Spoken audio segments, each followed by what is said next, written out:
Conclusion to Part 6. If there is a dispute between men and they go to court and the judges judge them, then they will acquit the righteous and condemn the wicked. If the guilty man deserves to be beaten, then the judge will make him lie down and be beaten in his presence, with the ordered number of blows, as was his crime.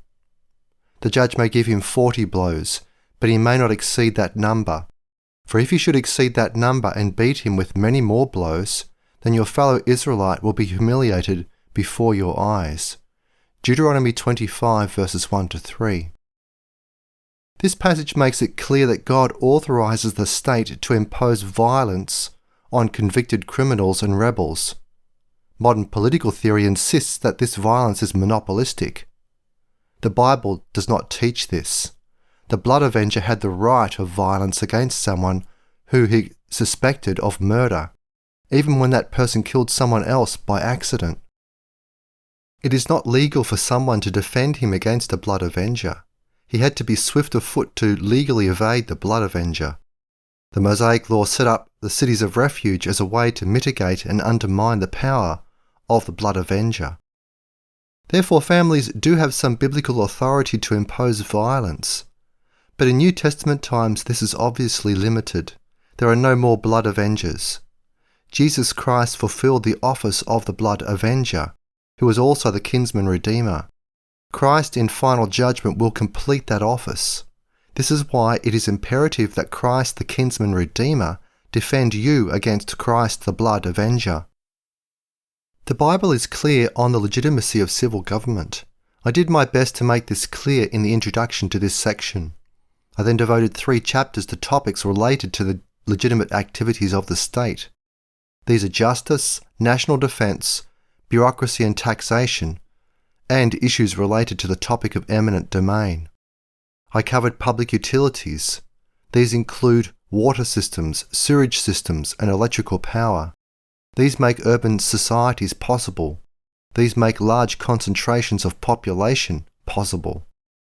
Cities have existed for as long as we have historical records. Rome had an amazing system of aqueducts, which made possible a city of 1 million people in the days of Jesus Christ. But Rome was a centralized government. It was increasingly tyrannical. The aqueducts made this possible. Is centralization what the government should do with our tax money? I have not seen any detailed monograph on this topic. I am not ready to write one today. It would be an exercise in utopianism. The cities exist, and they are growing. They are dependent on public utilities. The best we can say for them is that the regulators will trade off political pressures from voters and the desire for profit by directors of public utilities. Compared with all of the other problems that confront the modern world, the theoretical and practical issues associated with public utilities are minimal. They are not a large portion of the household budgets of the middle class who have a majority of votes. I have dealt with topics in this chapter in which it is clear that the Bible authorizes the activities of civil governments. I have made it clear that the Bible testifies against the idea that civil government is illegitimate.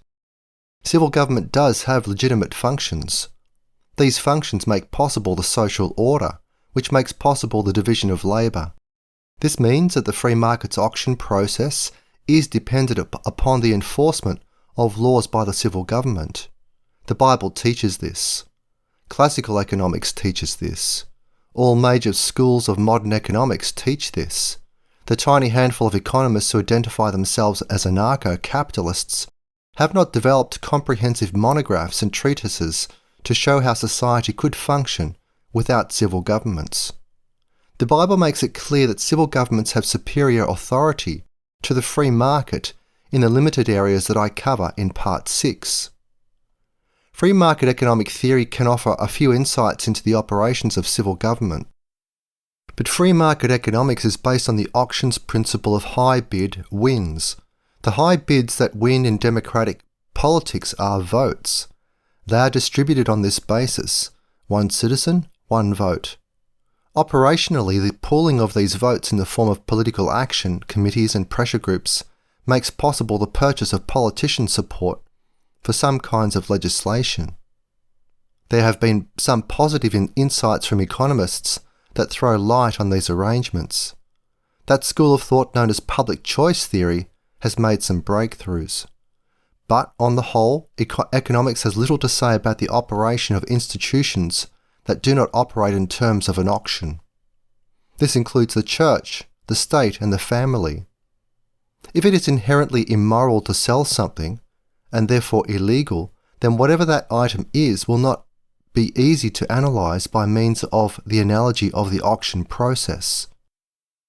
Economists can analyse black markets accurately, but they cannot easily analyse the operations of non-profit organisations, especially the state, which possesses a near monopoly of violence. It is a good idea for a Christian economist to understand what the Bible teaches on matters related to civil government. Even if his work is perceived as utopian, it is wise for him to devote time and effort to analysing aspects of the government that are unlikely to be reformed in his lifetime. I have spent a great deal of my life making such analyses. This book is evidence. It took me 4 decades to do my homework to write this book. But a wise man understands the difference between utopianism that cannot be attained in history, unlikely political reforms that probably will not be attained in his lifetime, and reforms that are politically possible in his lifetime. Even if they are not capable of being reformed today because the economy is stable, if the economy cannot sustain certain programs any longer, they will fall of their own weight. That is what happened in Communist China by 1979 and what happened in Communist Russia by 1991. It is wise to devote time and money to analysis of how a biblical institutional arrangement ought to operate in today's world. This way it may be possible to devise a practical plan to get from where we are today to where we might be and should be tomorrow if the existing system of civil government ever loses legitimacy as a result of the negative outcomes of its mandatory programs. Christian economists should develop monographs, reform programs and educational materials that could be used, especially locally, in a time of economic crisis, when voters will be rethinking their presuppositions about how the civil government ought to work. The old rule is true: we can't beat something with nothing. Persuading people to change their outlook is usually a fruitless task. It is expensive to change even one idea. This rule is true: we can't change only one thing. This is especially true of ideas, at least for people who take ideas seriously. Our first task is always to change our own ideas. We have to count the cost. Then we have to develop educational materials that will lay the foundation for other people to change their ideas when the time is right. The New Testament Greek word for such time is kairos. It is contrasted with chronos. Chronos is about calendars. Kairos is about special times of opportunity. They become unified in unique times of significant change.